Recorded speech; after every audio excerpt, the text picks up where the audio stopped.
नारायण नारायण नारायण नारायण।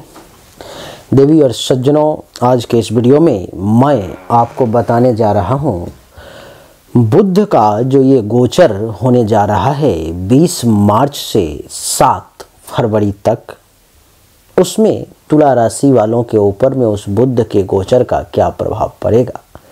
देवी और सज्जनों, बुध का गोचर कुंभ राशि में होने जा रहा है, यानी कि तुला, वृश्चिक, धनु, मकर, कुंभ कुंडली के पंचम भाव में यहाँ पर में तुला राशि वालों के लिए बुध का गोचर होगा। इसका क्या प्रभाव पड़ेगा ये मैं आपको बताने का प्रयास करता हूँ। देवी और सज्जनों, तुला राशि वालों के लिए पंचम भाव में बुध का गोचर ये दर्शाता है कि मानसिक पीड़ा इस समय में तुला राशि वाले जातक को 20 फरवरी से 7 मार्च के बीच में परेशान करने का काम कर सकती है, यानी कि मेंटली तौर पर में, मानसिक तौर पर में आप थोड़े से डिस्टर्ब हो सकते हैं। पंचम भाव में आने के कारण बुध के आपकी जो विचारित योजनाएं हैं, सुनियोजित योजनाएं हैं, जो कार्य करने का आपने प्लान एक बना रखा है, उसके फेल होने की संभावना भी दिखाई दे रही है। वो योजनाएं आपके इस समय में फेल हो सकती है। देवी और सज्जनों, इतना ही नहीं, आपको बता दूं कि कुंडली के पंचम में बैठने के कारण आपको अपने संतान से किसी बात को लेकर के टेंशन, तनाव की स्थिति सामने आ सकती है। आपको अपने जीवन साथी के साथ कुछ वाद विवाद की स्थिति भी जो है सो सामने आने की संभावना दिखाई दे रही है।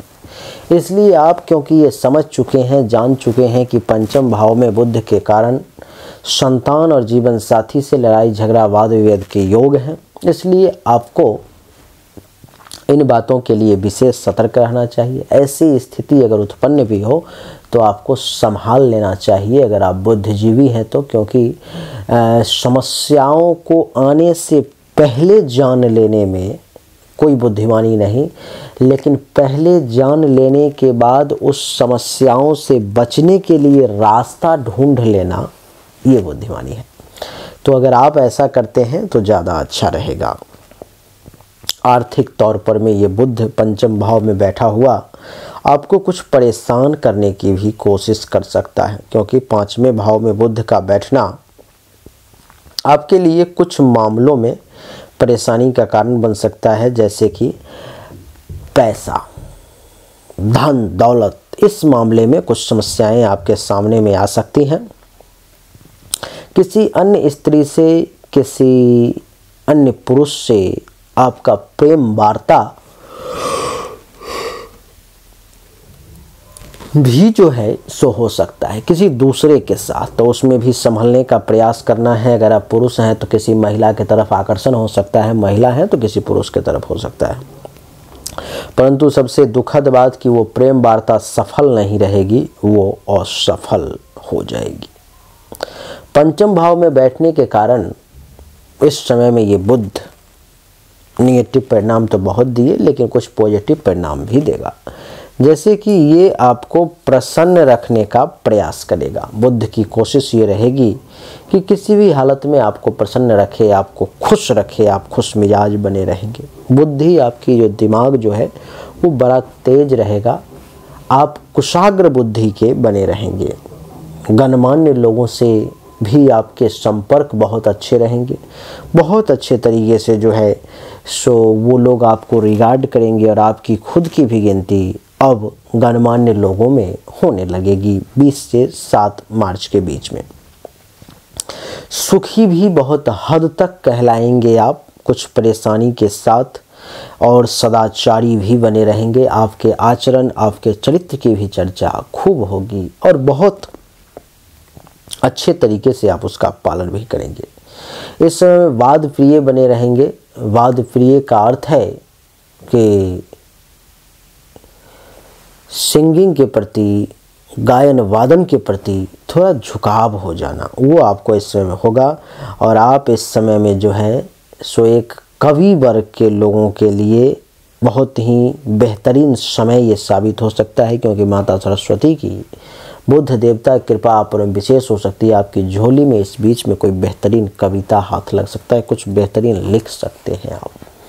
जो सामान्य लोग हैं उनमें भी कवित्व का कुछ गुण उत्पन्न हो जाएगा। समाज आपको विद्वान मानेगा और इस समय में कुछ